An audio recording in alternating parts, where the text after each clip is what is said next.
Weather Wagers, yeah, it's back, and we are back. Brett Thackeray, Dan Tomaso with you. Hello. It's another week, and we are into October, and the October chill has settled in here in our neck of the woods in central Pennsylvania, and maybe where you are, too. I wanted to just start briefly by saying we mentioned some of the games last week, and one of the games that we spoke about was UNLV playing up in Laramie, Wyoming. And did you see that game? It had some hail. It had a little of everything, didn't it? It had some snow, and it had a rainbow. It's almost like you're at a higher elevation and you're dealing with weather that only few get to perceive. It was wild stuff, and we mentioned there would be weather at that game, including that chill that settled in Laramie absolutely. At the end of the game, and Dan Mullen got the job done. He did indeed. But so some wild weather there, and we do have some wild weather to talk about this week. But a reminder for you as we start, Dan, we are everywhere that you want to be. New episodes come out on Thursdays. We're hoping to expand this down the road. We'd love to get an episode in on Mondays just to talk about everything that's fresh in our minds, because we have to wait until the following Thursday. We'll see how it goes. Perhaps but right it worked now, in our favor this week, though. I think it did, yeah. Sometimes I get a little emotional, especially, but you can find us at abc27.com, on the ABC27 Plus app on your smart TV, and, of course, the podcast feed is everywhere, Apple, Spotify, and we're on YouTube as well. You can watch us, and we certainly thank you for doing it. So let's get started here. We have to get right into it. We do. The great Penn State debate continues after last week's flub, and that's putting it mildly, at UCLA, a program that was on the watch list for the national title, brought all of their stars back, goes out and competes against one of the worst FBS Well, not teams. all their stars, but continue. Well, yes, but most of them. And they go out and they compete against one of the worst FBS teams that had just fired its coach, did not have any coordinators left, was really reeling from the start to their season, and they laid an absolute egg.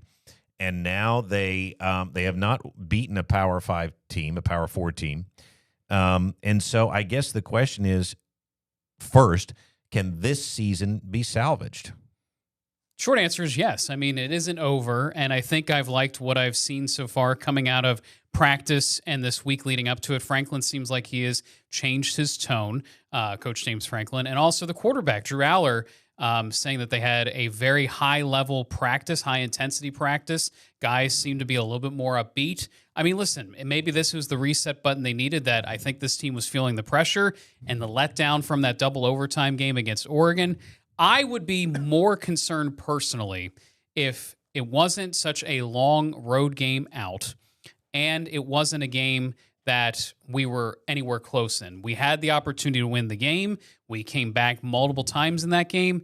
If they had gotten blown out and didn't look like they belonged on the field in UCLA, I would be hitting the panic button more than I am now. I'm extremely frustrated, but there's still a lot to play for, and these guys that want to have futures in the NFL, they can't lay an egg for the rest of the season. So I think there's still going to be a high-level effort here this Saturday. I think they win the game to kind of get ahead of myself. And then, again, reset. Go out to Iowa. See what you got.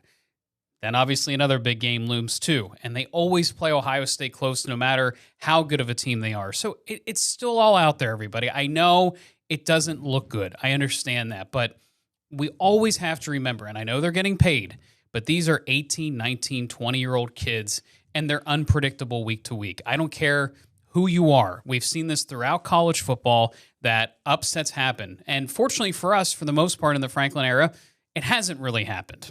There's been a couple, but upsets happen. Unfortunately, this time, it's us being talked about in the media. There's other teams too, Florida State, Texas, that had high expectations, seem to be falling short. We're now in that category, unfortunately. And I don't think really what you said is wrong. However, I think that with this particular loss, the excuses really, as somebody who's defended this program and defended James Franklin for the better part of the last decade, the excuses have to stop. I mean, the 18, 19, 20-year-old kids, first of all, a lot of them are 22. They are getting paid. The excuses of, this was a game after Oregon. Listen, the UCLA was so bad that they fired their entire staff, and you had Jerry Neuheisel admitting a game plan was not even put in until 2 days beforehand. We have a staff full of veteran coaches that are paid exceptionally well. And Jim Knowles being the highest paid of those. Correct. And he was the one, or that side of the ball was the one that really had a massive letdown. Well, yeah, because if you score 30-plus points and you make the stops you did in the Oregon game, we're not here talking about this episode. 100%. So now I realize, too, another build an excuse, Tony Rojas was injured. I get it. And linebacker depth was thin already. But sorry, when you're starting the season ranked number 2 and you do have talent on this team, you cannot go out to UCLA and lose that game. That is where the excuses have to stop. And now, because of the toxicity and the negativity, and you know that this team is going to get booed, you know that this team is going to come home to homecoming at Beaver Stadium, and the atmosphere is not going to be great. And there's people are not going to make the trip, and they probably shouldn't. Again, everybody spends a lot of money here to go up to games, and they're seeing a subpar product. Yeah, you can't win every game. Fine, you can again forgive the Oregon loss, but the UCLA loss is unforgivable. So that leads me to my next question, and everybody's asking it: is it time for Penn State and James Franklin to get a divorce? I think the time was years ago if you were going to do it. I think it was either 2018 or coming out of COVID that you could have made some sort of change, some sort of arrangement. But I felt like after the 2018 season, after they couldn't get it done against Ohio State twice, with the level of talent they had, Joe Moorhead as the offensive coordinator, everything seemed to be coming together then, and they couldn't break through. That was when I thought that was probably time. Now, I think the situation they're currently in is very difficult because they have this huge recruiting class that's been building for 27, and you can't discount that because that's the future. The other thing is they just invested in Jim Knowles. They've put a ton of money into the offense, both with players and Andy Koldenicki. So you really want to pull the plug after a semifinal run last year, and when you could have a team that is just as talented next year with everything coming back into place. So I think the best course of action is let's see how the rest of the season goes. It clearly doesn't seem like they're doing anything in season because there's been no smoke around. No, I don't think they're going to do anything in season. And as I said last week, I think how this would end is that he finds a landing spot somewhere, and there's going to be some places like Arkansas. Well, what about Florida State? Is Texas going to make a move? No. I don't think Texas makes moves. I don't think Florida State. But let's talk about Kentucky. Let's talk about Arkansas. Let's talk about North Carolina. There's a lot of smoke. I don't think there's a lot of smoke. I don't think a Pee Wee coach wants to touch North Carolina right now. Well, but if you want to keep coaching and it's not working out where you are, North Carolina has money. They will hire they have a money, coach. But they might have some serious, and I mean serious issues coming. There are a lot of bad reports coming out this week from Belichick. You're right. No, you're right. And again, we are not reporters. We are hosting this podcast as meteorologists. We're the experts in the weather, and we're also fans. But we're observant. And we're observant, and we read a lot. And speaking of that, I sent you an article today by Ben Jones. He covers Penn State. He's on Substack. He was on this program a couple of years ago, and he made a point, too, about some of the things you were saying. You have the recruiting classes. You have the money invested, and also next year's schedule is actually fairly light, and then the 27 schedule gets tougher. So it's just you bring in a rebuild, and all of a sudden, you might fall behind by 5 or 10 years. Here's what I will say. I would make a change if the new option, is abundantly clear who that could be and what difference they're going to make. If you go into a coaching carousel this year without a clear idea of what you want and who's out there, and maybe how you have to keep what you have, because for those people, and I haven't met anybody, but apparently there's a contingent out there that really want Matt Rule. Take a look at his record versus top 10 teams. Yeah. I mean, I think as a fan personally, I would lose more interest. Yeah, if Matt Rule I was don't involved. think that's the right. Now, that's the right. Maybe he has the season of his life in Nebraska this year, but I have my doubts. But here's the other thing: how ugly is this going to get if this team can't go on a run? Because I know you don't want to believe this. I've watched the team, and they can say all they want during the week, but something is just not working. Okay. They could go out and lose Saturday, and they could go on a very bad run. And we've seen other teams, and other teams with high expectations just collapse during the season. How ugly will things get if the team can't go on a run? Because of the money factor in the buyout, I don't think Penn State fires Franklin this year. I don't think. But again, I think he might say to himself, and Penn State might say, James, if you want to go interview for a job, we're not going to stop you. And James might say, you know what? I'm tired of being booed after everything I've done for these people. I'm tired of my daughters getting heckled. I'm tired of this crap. And he may go and land somewhere where they can appreciate a program builder. Maybe, but if you land in the SEC, those problems are going to follow you. You land at a program that's expected to win, those problems are going to follow you. And I think he's smart enough to know that. I think it really depends on how these next few games go. If they are competitive at Iowa, they play well against Indiana and Ohio State, I think he's there. But if it does turn into a collapse, then I think it's a different conversation. Well, and I think one of the questions people have had for this staff is, why are we not seeing Katron Allen get more touches? Why are we not seeing some of the younger receivers get a shot? There were some folks online that noticed when they watched the All-22 and some of the different angles of these plays that they're noticing maybe a lack of effort from these receivers. That's been a constant theme. Now, I do think our receiving core is better.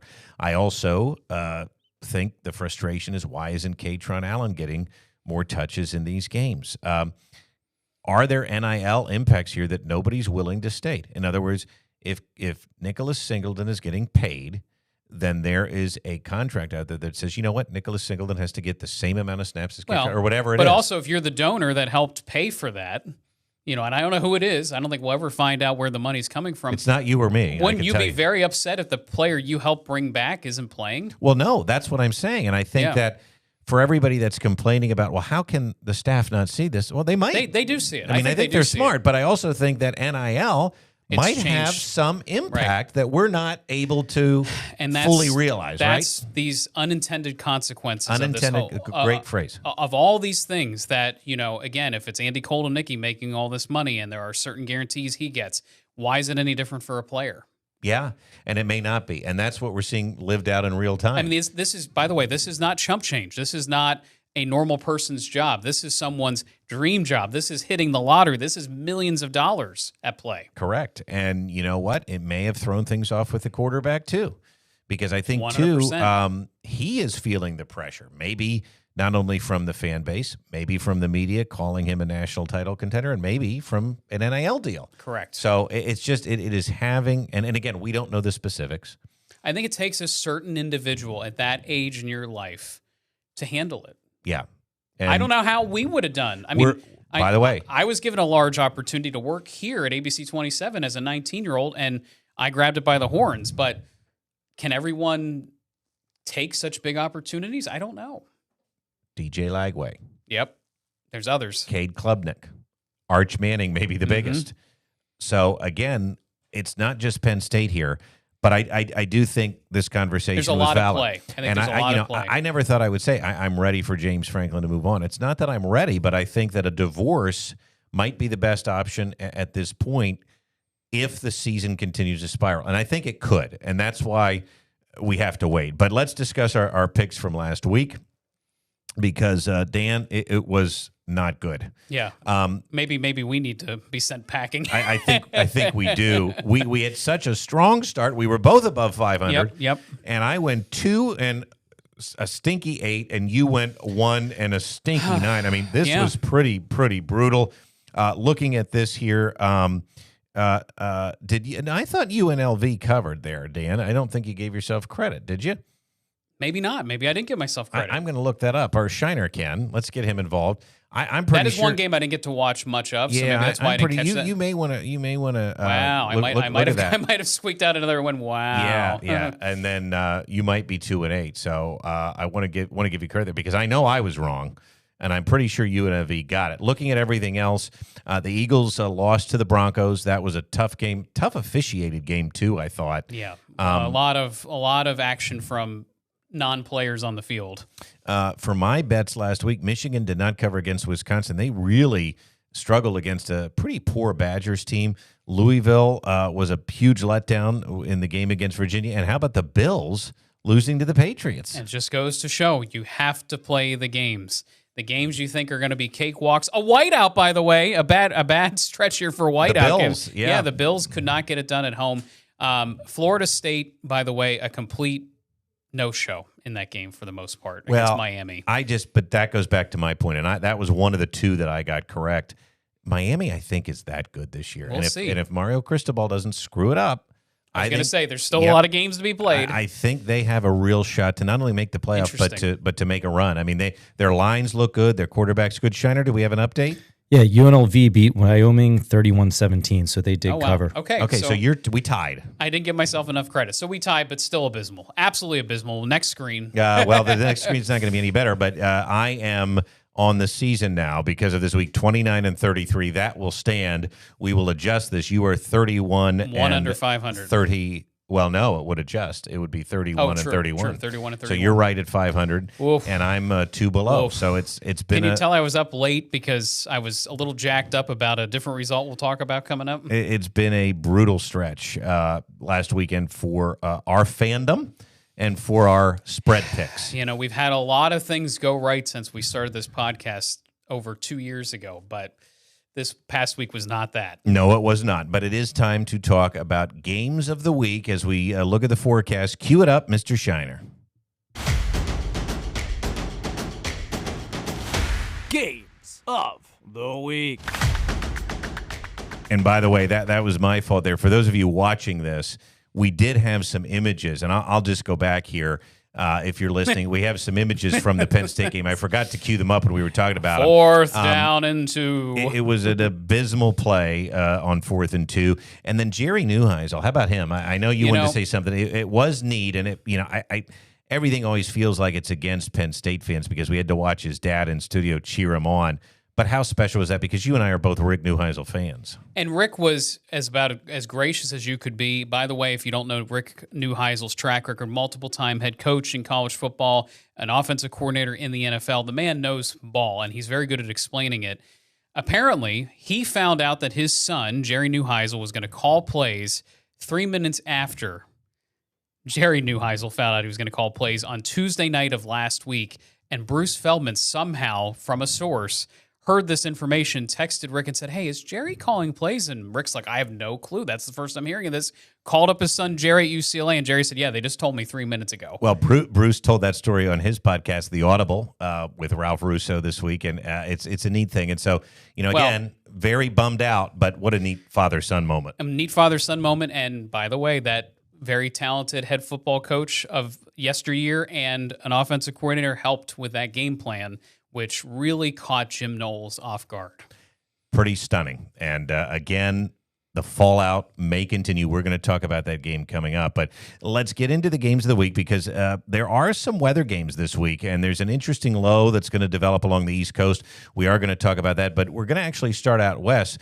I believe the Indiana-Oregon game, one of the biggest games in college football this week. Oregon's a 7.5-point favorite. They're going to get wet. They're going to get very wet, and it's going to be a cold wet. So I'm very curious to see what this game looks like because as we talk about, weather is a great equalizer, and this is a huge, huge game for top 10 rankings, but also in the Big Ten. Yeah, to see who might go to the Big Ten title game. It's that big in Eugene. And then the weather is going to get ugly in places sometimes we don't often think about it, and that's in those mountainous regions in the areas of Utah and then Arizona. BYU travels to Arizona for a Big 12 matchup. BYU's good, but I'll tell you what, they're only a 1.5-point road favorite in the desert. Well, and Arizona's one team I really haven't kept an eye on. They've had a decent year.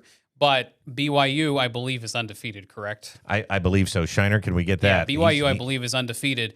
The issue I have with BYU football is I feel like I've heard this script before, that they're undefeated, they're coming down the home stretch of the season, if you will, and then they drop a couple. Yeah. So we'll see. It's going to be interesting. Utah, Arizona State, Kenny Dillingham goes on the road to Utah. Kyle Whittingham. Don't say that 5 times fast. Dillingham. Whittingham. And Dillingham is a very hot coach right now, but this is a very tough road test. So I want to see what Arizona State and the Sun Devils are made of. Well, because Utah, they're tough too. At Kyle home Whittingham especially, and they're 5.5-point favorites. But Shiner, do we have an answer? BYU's undefeated? Yep, 5-0, 2-0 in the conference. Yeah, there you go. So they're right up there. And again, I think that's still an interesting line because of it. But anybody can win these Big 12 games. All right, let's show you the weather in Eugene. This is gross. Look at the temperature. And this Saturday morning. By the way, game day is going there.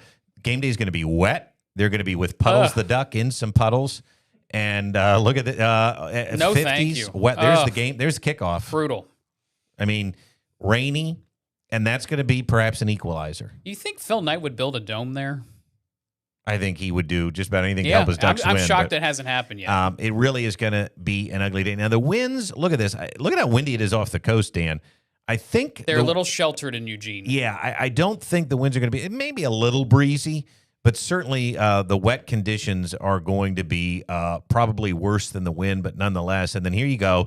You got Salt Lake City and you got Tucson. Now, the temperature difference – between these places and Eugene is massive, but both of these are night games, and Salt Lake City is going to be cool and wet. Tucson's going to be warm and wet, but make no mistake, both places are looking wet. Yeah, they're both looking wet. This is monsoon moisture, so it could be pretty heavy at times. Yeah, so September and October into early November, that is monsoon season for the desert Southwest, the Four Corners area here.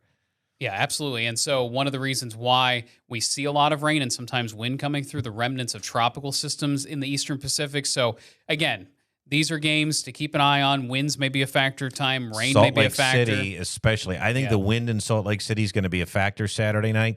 You're going to want to keep an eye on that for those games there. All right, let's move on.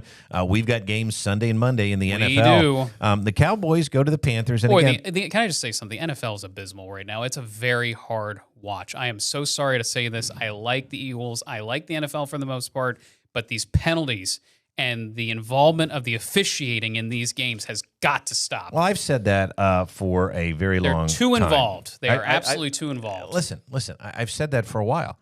I don't know how anybody can watch the NFL and think this is a superior product to college football. I like the pageantry. I like the upsets. I like the unpredictability. When I'm watching an NFL game, I know the Panthers stink. I know the Saints stink. I mean, it's just like it's a bad product. You know, the Browns, the Dolphins-Panthers game the other night, whatever. Dolphins-Jets. It was the Dolphins-Jets on Monday Night Football. Terrible football. It was just horrible. But let's talk about horrible weather. But the ratings are better, so go figure. Well, because people love their NFL, and I get it. But, the Cowboys at Panthers, it's a game, I'm not interested in, but it is going to be wet. The Cowboys are only favored by 3. To me, I would think they should. The Dak Prescott is playing well. The Cowboys have looked good now. They're playing bad teams. Right. We have to watch them in the rearview mirror for sure. Their hardest part of their schedule has not come yet. But again, a fairly easy matchup. You would think the Browns go to the Steelers. If the Steelers win this game, I mean, they almost can practically lock up the division. It's pretty wild. Yeah, the division is terrible. It's terrible, and the Steelers sit atop it. Then the Commanders are at home hosting the Bears. They're 4.5-point favorites. That seems like a smart line to me, and that's the Monday night game right here on ABC. Yeah, I just think this Ben Johnson experiment in Chicago is just going so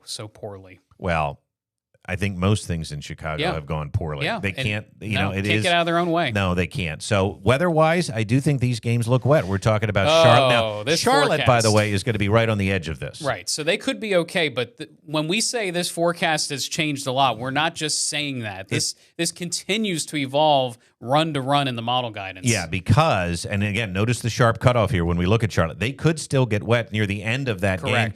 Pittsburgh looks wet on Sunday afternoon, and then we'll let this play out because Washington hosts Monday Night Football. I think it's going to be cool. I think it's going to be breezy, and I think it's going to be raining here Monday night in D.C., and it could be heavy rain. It could be heavy rain, and we already know that field, that stadium, is not in the best condition. So you add some rain, you add some cruddy weather to it. You add some sewage. Ooh. I mean, we've seen it. The play on the field or human sewage? Both, and so it's not great. I also think, and this is the interesting part, because this is a coastal storm. Now, I think Charlotte and Pittsburgh could be breezy on Sunday, but where the winds may have the biggest impact, Monday night again in Washington. I think it's going to be very ugly in Washington Monday night. I agree with that, and it could continue to evolve. It could get worse. No, I think so, and that's why we have to monitor for our local forecast. For those of you in central Pennsylvania. I mean, this has been a challenge just for our local viewing area, let alone the Mid-Atlantic region. Specific games and things like that. But I keep an eye. That Monday Night Football game could be the worst weather game we've seen in a while. So our picks for these games look like this. We're both going Oregon. You're not as convinced they can win by that margin. I'm going to take them to cover. And the reason why I did money line is because of the weather factor, honestly, because I truly think it could be the equalizer. And I also just feel in general, yes, Dante Moore had a good game against Penn State's defense, but they didn't score at will, and they didn't move the ball at will. Penn State did a lot of things to stymie that offense. There's a blueprint there for Indiana to follow. Oh, there is. All right, BYU, Arizona. This is one of the ones where we are different on. I'm going to take BYU. They're undefeated. I think they're hot. But, listen, I get it. there's no reason not to think Arizona can't do this at home. At home in bad weather. Again, I favor home teams in bad weather. Well, we're going to find out how right you are. And then we both like Utah money line here. And it really also has to do with the weather because obviously we've picked this game. But, Arizona State isn't surprising anybody. I'm not sure Utah's lines are as good as they have been under Kyle Whittingham. And so 5.5 seems like a big number, especially in the Big 12. Very big. So I think Utah gets it done at home, but I'm with you on this. I think it's going to be tight. I think it's going to be a field goal game. Yep, and so that spread seemed high to me. All right, let's pick the NFL games. Again, I think we're both on the Cowboys here. There's no reason to think the Panthers can make a game of this. We like Dak Prescott and the Cowboys to cover the 3. Now, the Browns and Steelers, you actually think the Steelers can do this. The Browns are that bad, right? The Browns are that bad. They have a quarterback issue. They just traded Joe Flacco. Joe Flacco, they traded. He's an elite quarterback. He's an old quarterback. I mean, the man just continues to hang on. And by the way, hanging on in the same division. Well, I'm going to take the over here. I think 38.5 is low. Anytime I see a number under 40 in the NFL, give it to me. Let's bring in Shiner. I was going to say, here's our over-under guy. He loves me and these over-unders. Tell me why I'm wrong. But I've been right. You know what? Are you assuming the Browns score? Yeah, well, I don't know. They got a nice young running back right now in Junkins, right? He's been putting up some we numbers. know about him. And the Steelers' defense hasn't been the juggernaut of the Steelers' past. You are correct there. Yeah, Brett, I'm just gonna have to go with you from now on. I think I've bucked the trend too much, and you know what? Maybe good old AA Ron puts up a 40 spot on their own. The electrodes stuck to his head again. Yeah, or ayahuasca or wherever he's drinking out there. The only thing that would limit me there is, again, the weather. If it gets bad in Pittsburgh, and we now think they are a little farther west, so it may not be as bad as closer to the coast. But listen, that's a very low number, and I think you got to go high. Yeah. Now the Steelers are the Iowa of the NFL, so we'll see. We'll see what happens. Now the Bears and the Commanders. Again, I understand the Bears are bad. I think, given the conditions, and we're really picking the same thing here. You're saying the Commanders are going to win. You felt it was a big number. You're just going to take a money line. I think the Bears will cover the 4.5. It may be a dumb pick, but the Commanders also haven't been quite as good as they were last year. Well, and part of that is the Daniels injury. So yeah, so let's just stand by on that. We'll see how he is this week. 4.5 is a big number in that weather. It is big. All right, now we want to talk about under the radar. Under the radar. Now, this is a game nobody nationally cares about, but we're going to pick the Penn State Northwestern game because it's going to be under the radar to everybody else, although I'm sure a lot of folks may want to pay attention. This game is buried on FS1 at 3:30, and, Penn State is a 22-point home favorite. The over-under is 47. I think the weather could get a little ugly here. Yep, I agree. It's going to be kind of cool and damp in Happy Valley. Let's take a look. Now, remember, this is Saturday. This is the day before the coastal low takes over. Do I think the weather is going to be totally ugly? No, I don't. But I do think there's going to be some clouds. There could be some mist and drizzle. I think it could be just a hair on the breezy side on Saturday. Now, again, State College is a little far to the west. Yep, that might help. I'm not sure the weather's going to be totally terrible. I do think there'll be about a 10-mile-an-hour breeze coming out of the south on Saturday there in State College. And so it's something that we definitely want to monitor. You're on a text thread we're on. Mm-hmm. Sadly, I am. And I said, Penn State has a lot to prove here, and the mentality of this team does not impress me. I think James Franklin is an emotional guy. I think he's worn down. I think his team takes on that mentality. And my one buddy said, well, if you're that confident, you should put my son's college fund on Northwestern money line. And I jokingly said, done. So I didn't put my son's college fund, but I did put money on Northwestern to win this game. I will tell you that because I really think that Penn State has some problems here, and it's not just the weather. First of all, we're looking at Beaver Stadium now. It's a beautiful day when we're recording this, but the game is Saturday at 3:30. I think it will be cloudy with some drizzle. Temperatures kind of holding in the 60s. I don't think I can actually pick Northwestern money line here, but my goodness, am I going to pick them to cover? Penn State hasn't covered yet. Listen, if James Franklin is the guy I think he is, the guy that was there on campus when I was still on campus in my graduate school career, I think he gets it done. I really do. I think this man is stubborn. I think he's not a quitter. I don't think the team's going to quit because I haven't seen the quit yet in the team. The results may not be what we want, but I haven't seen the team quit. I believe in this team. I believe in this coach. I think they get it done. We're going to find out. Yep. All right, time for my best bets. Time now for Brett's Best. And, these are interesting. I always try to look It's at a the big board week. and think what looks, just sometimes you're scanning the board and it's like what looks good. All the conference play is really kicking into high gear. So what do you got for us? Well, we're going to start in the Big Ten with a game that, again, you talk about under the radar here. But the Scarlet Knights travel out the whole west. way out. Yeah, to Washington. Washington's favored by 10.5. I, of course, don't like the cross-country travel.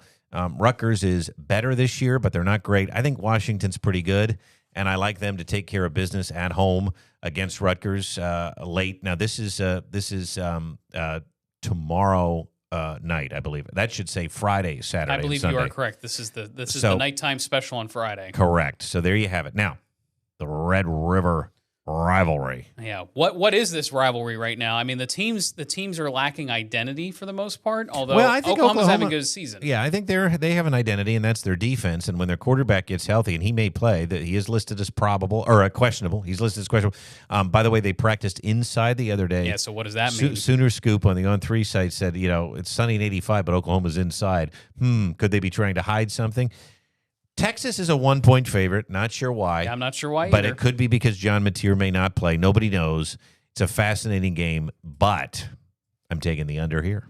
So what do you think happens? Well, I think Texas's offense is a mess, and I think Oklahoma's defense is really good. And if John Mateer doesn't play, and he may not because Brent Venables probably thinks they need him for the home stretch. Right. Well, that's exactly right. So I think if I'm Brent Venables, I think I can win this game with my defense, So given what the Texas offense has been like. Texas had the big year in the SEC last year. Is this Oklahoma's turn? No, it might be. I like the under here because I worry about both offenses.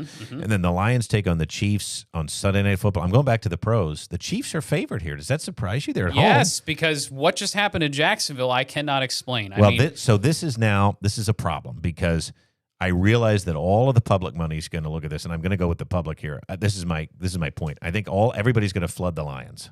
Because that, to me, seems like the smart pick, right? I agree. But then there's going to be probably some smart money on the Chiefs. They're going to come home. They're in the friendly confines of Arrowhead. They're going to be ticked off that they lost to the Jaguars. Well, they need to win now. And their backs are against the wall. Right. And so I like it. But, man, the Lions look really good, and the Chiefs look off. I'm sorry. They just don't have the same level of talent, I think, this year. All right, I want to see what you're picking this week, and we're going to the Doppler The Dandies. Dandies.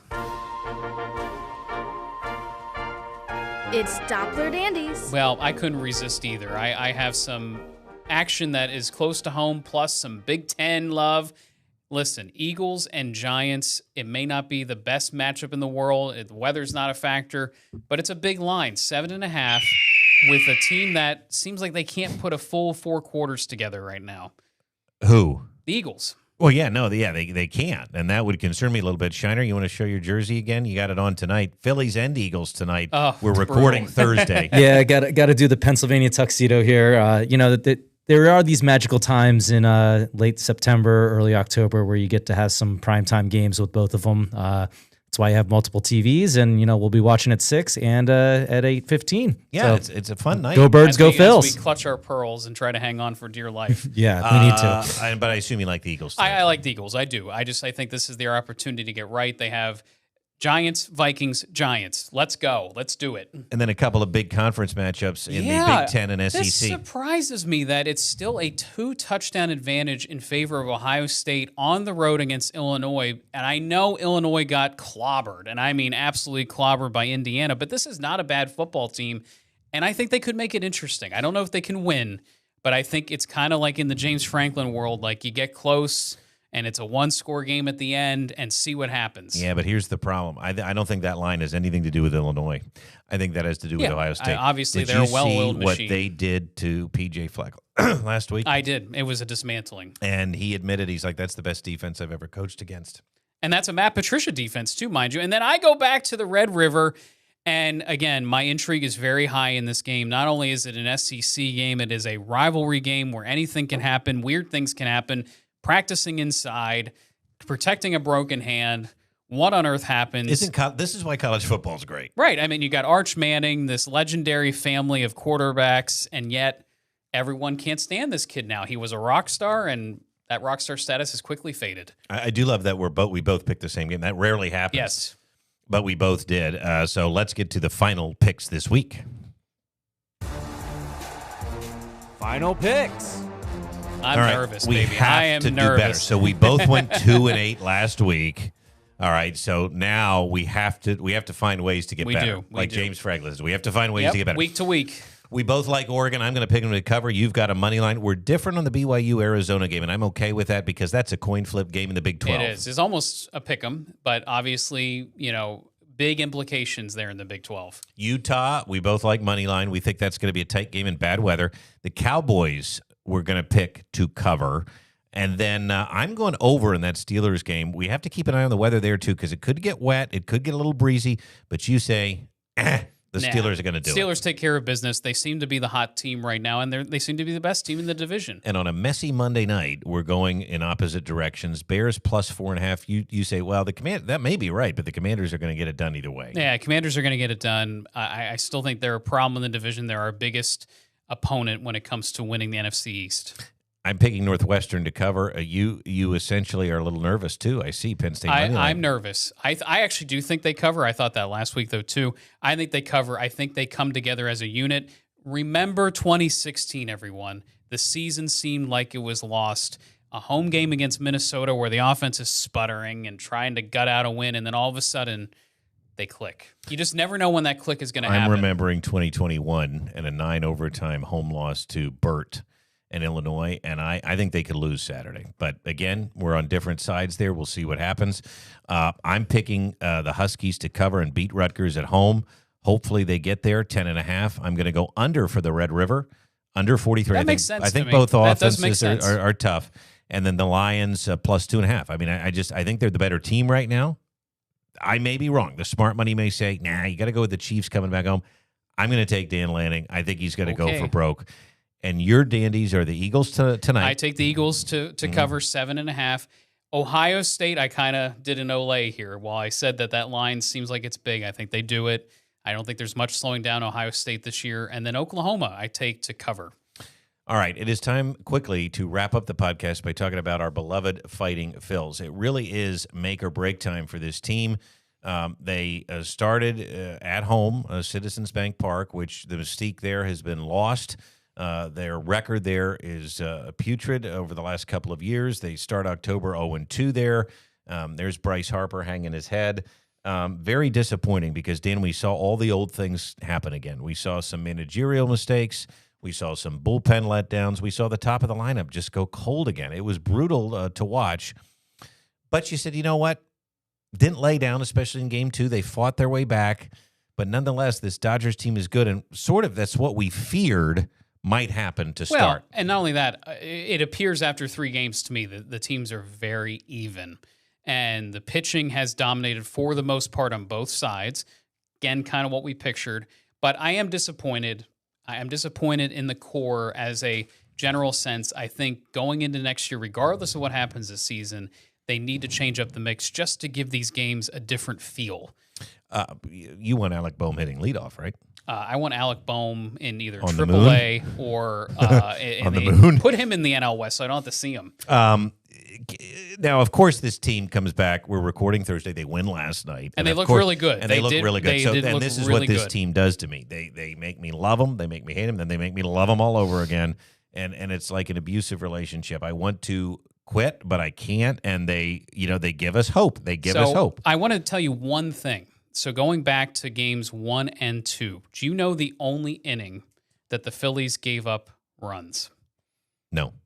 The 7th inning.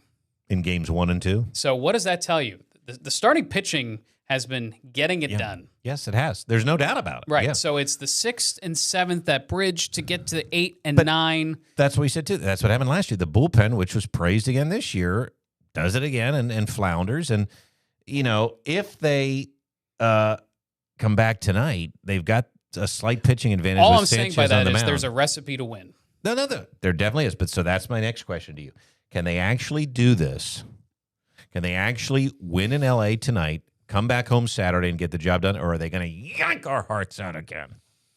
I think they get the job done in Game 4 tonight. Yeah, we I can really only go do. one at a time. We're not Right. even giving a forecast for No. Saturday because we can't even think about it. The man I want on the mound is on the mound tonight, Christopher Sanchez. He was phenomenal in Game 1. I know it got away from him there at the tail end of his appearance. That's baseball. I'm sorry. No one likes to hear that, but at some point when you're facing a good team, the dam will break. I just feel like what I saw last night is a confidence builder, and they're facing a starting pitcher tonight that is not dominant right now in Tyler Glasnow. So the roadmap is there. The Dodgers don't want to leave LA, I can tell you. They do not, but I also think there's now some added pressure on their side. What is the future of this franchise if they go home early here? And the reason I ask that, I don't think anybody's much going to care about the future. We know things are going to change. If they win the World Series this year, what an offseason. Then nothing else really matters. But if this team flounders here and does not get the job done, has Rob Thompson managed himself out of a job? Has Kyle Schwarber and how cold he's been? I know he had a big night last night, but I mean, has he sort of gone by the wayside here, and is he not as big of a priority to sign? Who's going to stick around? Is Ranger Suarez going to be on the team next year? And do we have to find a way to keep a guy like Harrison Bader? What is the future? Or JT Realmuto. Well, what is the future of this franchise if they don't get it done? I think if they don't get it done, you're going to see a lot of wholesale changes. They've avoided it the last few off seasons. I give the front office a ton of credit. They have given this core group as many opportunities as they possibly can. But you're also not talking about a fire sale. You think they're going to be competitive moves. Oh, I think it's going to be extremely competitive because if you don't sign back Schwarber, if you don't sign back Ranger, there is money available to be a major player in free agency. And by the way, you have a guy in Crawford coming up. You have a guy in Aiden Miller coming up. So there could be some infusion of young talent plus some Maybe talent Painter. from outside of the organization. Painter. Yes, maybe Painter, maybe a different starting pitcher other than Ranger. Now, I think Ranger, after what he did again last night, he's a priority, and it's simply because is he you don't becoming know. a bigger priority? Sorry to interrupt, but No. we're light on time here. But is he a bigger priority than Kyle Schwarber? I think so because again, Would you have said that 6 months or 3 months yeah, ago? actually I would have because Really? I think you can find position players. Mm-hmm. It's harder to find good quality starting pitching, especially starting pitching for the playoffs. That is very, very interesting. And I just want to pull in Shiner real quick. What do you think happens? It's really hard to just say goodbye to 56 home runs and a RBI king. Obviously the batting average on Schwarber's a little down, but I mean, like the guy went 0 for 16 the last couple games, and then hit maybe All of one a of sudden, the woke biggest up. home runs in that ballpark out in LA. Left the stadium. It's It's tantalizing, tough, right? And I think a lot of it also comes down to what's coming on with Wheeler. Do we Right. get Wheeler back? Do those pitching matchups work out down the line? Obviously that's a big question mark. So if Wheeler ends up retiring or doesn't come back from this blood clot, then yeah, you need to lock up the pitching, or we actually have to finally see this Painter guy in the majors. I mean, And come I on, think how we long will. have we been I think talking we about will. this? And it's about time. It's been 3-4 years now. Yeah. Phillies in 5? Yeah, I'm He's in it. homering all the way, man, and hopefully the homers is what puts us over because that'd be great. I think Sanchez is going to be lights out, and like I said, hopefully we can get into their bullpen early and just get up, and then let's have some bedlam at the bank again. Try less and trust harder. Exactly. And that's a quote that we want to end on because I read it in the Matt Gelb article. You brought it up. Rob Thompson had a team meeting yesterday, and he said, guys, I'm not asking you to try harder. I'm asking you to trust harder. Trust in yourselves, trust in each other. And boy, did that make a difference. Yep. And that's where somebody like Topper, his even keel demeanor. And When he finally does speak up, people listen. Well, and I criticize James Franklin for this only because I'm the same way. Franklin wears all of this stuff on his sleeve. He's an emotional guy, right? And I think that trickles down to the team. Topper's the opposite. Right. Topper's like my wife. My wife and I are good because I'm like over here. She, like an earthquake could be happening. I'm running around screaming my head off. She's as I can calm picture as this. she's as calm as can be, and that's Topper. And I think when these guys feel the weight of the world at the bank, right? And now they're out of town. Frankly, that was another. These teams mirror each other. Franklin says it's a good time to get out of town. I think it was a good time for the Phillies to get out of town. Topper says trust each other, trust harder. and they come out You and got have a here for a performance like reason. that, maybe that's the jumping off point. Now, again, we could come back tomorrow and they've lost tonight. We don't know. But I'm glad we're in this position. It wasn't a sweep. It wasn't a sweep. We were competitive, and now maybe this lights something under their butts, and they get it done tonight. Phillies in 5? I take the Phillies in 5. Again, I ride with my teams. Boys, in this case, I'll say it too. Let's make it 3 for 3. All right. Let's go Phils. Let's go Phils. I may give Northwestern a shot, but I think the Phils hopefully can get this thing done. So nervous, though. Well, here's another prediction. I think whoever wins this series wins the World Series. Could be the two best teams in baseball. For Dave Shiner, thanks for running our audio clips. You can always email us at weatherwagers@gmails.com. There's all of our social media sites. For Dan Tomaso, I am Brett Thacker. Have a great week. Enjoy your football and postseason baseball, everybody. And we'll be here no matter what. We'll see you in a week. Thanks.